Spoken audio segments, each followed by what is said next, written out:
Hey everybody, in this video I'll walk you through the steps on how can you make a QR code for website link. If you wish to make a QR code for website link, you just have to follow these steps.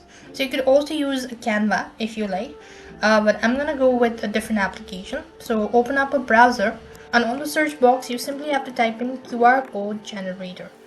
As mentioned earlier, you could go ahead and use Canva, whichever is convenient for you. I'll go with this, that is get QR, or just go to this link.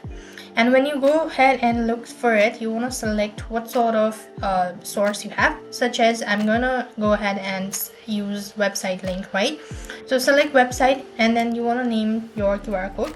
So I'm just gonna go ahead and type in this and you want to put the link here. Once you've actually done it, so click on create.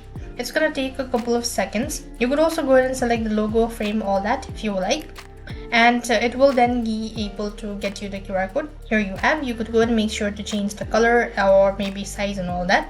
If you're sure about it, you simply want to click on the download button and you've ready. So you could also select the format, and this is how you could create a logo, or this is how you could make QR code for a website link. I hope the video was helpful. Make sure to like, share and subscribe. Thank you for watching. See you in the next video.